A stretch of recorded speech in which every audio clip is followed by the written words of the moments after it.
Legal, né? É um projeto muito interessante. E você pode contribuir comprando os produtos da Tupperware, as garrafinhas principalmente, tá bom? E agora a gente vai falar sobre um assunto bem polêmico, que eu acho bem polêmico. Quem me acompanha pra gente discutir um pouquinho sobre isso é a Monique, que tá aqui do meu lado. Tudo bem com você? Tudo bem, e você? Tudo jóia também. Muito legal, é muito legal a gente discutir esse assunto. Não né, é? Thiago? É legal, é Muito preocupante legal. também, dá medo. É um ponto. É polêmico. É polêmico. É polêmico, Isso. mas eu acho super interessante a gente desmistificar. Aí vocês estão se perguntando, né? O que vocês vão falar tanto assim que é polêmico? Vamos conferir uma imagem? Uma imagem que gerou muitos comentários na internet essa semana de um menininho que estava passeando com o pai e ele estava empurrando um carrinho de boneca. E as pessoas falaram tanto dessa... Como assim? Que o menino está carregando, brincando com uma boneca, com um carrinho de boneca. Por que isso? Isso é uma inversão da sociedade. E assim vai, né? Um monte de coisa. Isso. Gente, o que tem de mais uma foto como essa? Sinceramente, nada. O menininho está carregando, está imitando o pai. Por que o pai não poderia estar carregando o filho com um carrinho? Exatamente. Eu acredito que este é o ponto, né? Então, assim, a gente tem uma ideia pré-concebida e uma construção histórica de que existem brinquedos de menina e de menino. Mas isso não é verdade. O que existem são brinquedos. Brinquedos. Brinquedos. Para a criança, a linguagem da criança, o universo, ela se comunica através dos brinquedos e da brincadeira. Sim. Então a criança ela vai representar muito do que ela vive, muito dos seus valores e do que ela acredita e do seu dia a dia através das brincadeiras. Como nesse exemplo da foto que nós estamos vendo, é um exemplo de... É um exemplo comum, é da vida, é cotidiano que ela está vivenciando, não é? Exatamente. Por quê? Porque o menino viu o pai carregando ali a boneca. Sim, a criança. O pai carregando, a criança. a criança. Ele falou, olha que bacana, vou carregar minha bonequinha. Uma bonequinha também, Assim que está como representando como se fosse um irmão ou talvez futuramente o filho dele. Exatamente. Então, esse tipo de questionamento é muito comum, muito curioso, porque as pessoas dizem, mas o que isso vai influenciar, o que isso vai acontecer? Bom, o que nós diríamos, o que eu diria enquanto psicóloga, estudiosa do comportamento humano? Se o seu filho está brincando de cuidar de uma boneca, de cuidar de um bebê, muito provavelmente ele vai ser um bom pai. Ele vai cuidar do outro. Ele vai cuidar, tá? Então, esse é o risco. Se a sua menina, se a sua filha brinca de carrinho, pode ser que ela seja uma boa motorista. Se o seu menino brinca de fazer comidinha, pode ser que ele goste muito de cozinhar. Então, na verdade... São coisas interessantes, né? Que muitos pais não analisam dessa forma. Não percebem, não é, Thiago? E que é super importante a gente estimular todos os tipos de brincadeiras. Por quê? Porque se eu restringo e digo, não, menino só brinca de carrinho, ele vai perder uma série de outras oportunidades. E possibilidades. E possibilidades, assim como a menina. Então, quanto mais brinquedos a gente oferecer e não sexualizar os brinquedos, porque esses papéis estão na nossa cabeça enquanto adulto. A criança não tem isso. A criança brinca, a criança revive o seu cotidiano, revive os momentos do dia a dia, o que ela vê o pai e a mãe fazer, é isso. E uma das coisas que eu acho interessante também é que, por exemplo, vamos imaginar numa escola, numa creche, enfim. Você tem um monte de brinquedos à disposição dessas crianças. Ótimo. E lá vamos imaginar que o menino vai lá e pega uma boneca para brincar, gosta da roupa. Aí você vai falar assim, não, mas isso não pode. Gente, não é que não pode. Ele pode estar despertando algo, interesse com moda, com estilismo, com alguma coisa que faz alguma coisa que para ele vai ser bom no futuro. Perfeito. Não é alguma coisa que ele está fazendo errado. Não não. Ou ainda, como a criança ela imita muito o que o adulto faz, de repente esse menino pode ter uma avó costureira, pode ter um pai super estiloso, são figuras importantes, porque a criança ela vai imitar figuras importantes. Então, por exemplo, se a professora faz um rabo de cavalo de lado, você vai ver no dia seguinte todas as meninas de rabo de cavalo de lado, porque vai imitar. Sim. Então a criança ela imita na brincadeira.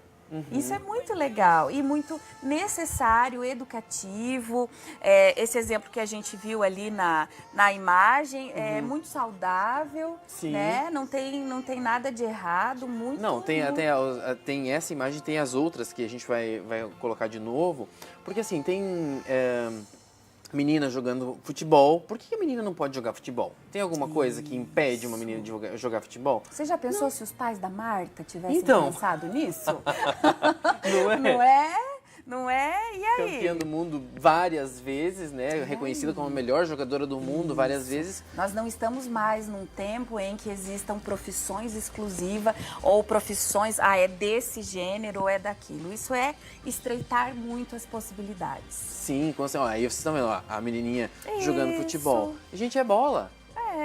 A criança brincar de médico, de bombeiro, sabe? Se a menina estivesse usando aquela roupa de bombeiro, qual o problema? Isso, exatamente. Ela poderia salvar pessoas, vidas. Com Por que certeza, não? por que não? No futuro, Olha só, a menina de rosa e menino de azul. Sim, mas poderia ser invertido sem problema nenhum. E poderia ser de qualquer cor. Então eu acredito que o que nós precisamos fazer, muito legal a tua iniciativa aqui no programa de falar sobre isso, porque a gente precisa desmistificar esses tabus e muitas vezes nós, enquanto pais também, acabamos reproduzindo porque é assim, e acaba não se questionando, né? E isso limita as experiências dessa criança, isso vai limitar os sonhos, uma série de coisas, e criar preconceitos e tabus desnecessários. Eu achei desnecessário e por exemplo, e aqui a gente está falando basicamente de crianças, que as crianças podem fazer tudo isso. Sim. As pessoas podem ter esse comportamento, mas eu acho que antes da criança ser inserida nessa discussão, nós temos que pensar nos pais.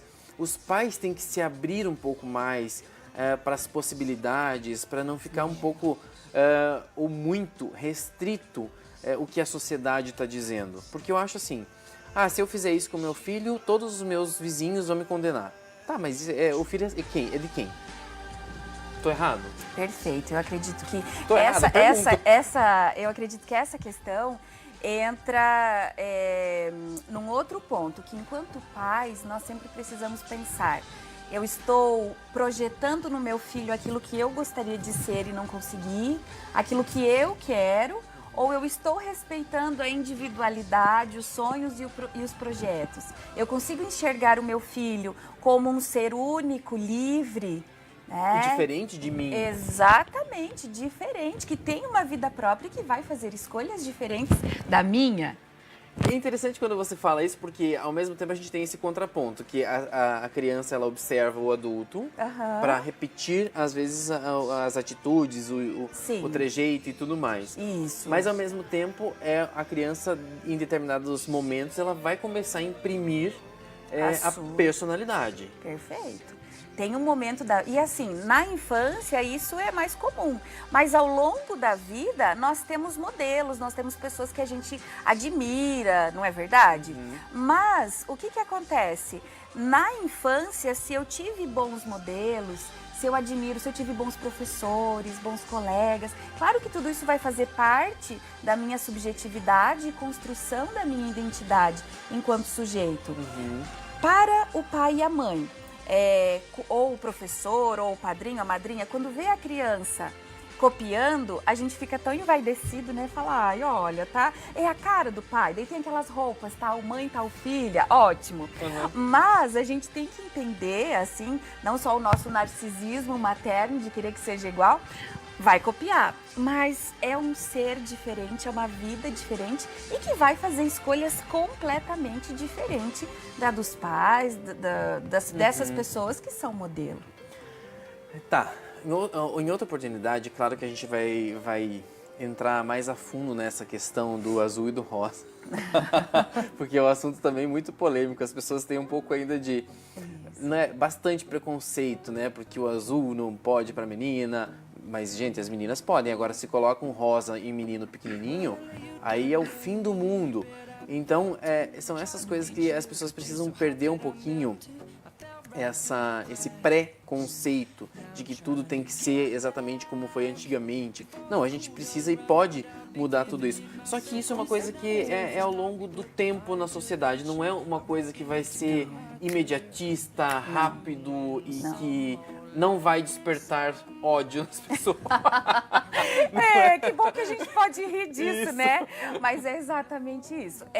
O comportamento, ele demora para mudar porque depende da educação. E educação demora, né? Então, que tipo de educação que estamos falando? Desse momento que nós estamos vivendo aqui, de poder conversar com você aí de casa, de você poder estar ouvindo, de repente de falar sobre isso nas escolas, de poder falar sobre isso no almoço de domingo, sabe? Então, através das relações interpessoais, que, por exemplo, hoje você com o seu filho tem valores diferentes do que tinham os seus avós, os seus bisavós. Então, nós precisamos mudar para que gerações futuras mudem. Obrigado mais uma vez. Obrigada a você. Bom, gente, uma série de discussão aqui, mas agora a gente tem que ir lá para a Câmara de Vereadores aqui de Cascavel com a Laís, porque tem novidade lá para vocês. Vereador Damasceno Júnior.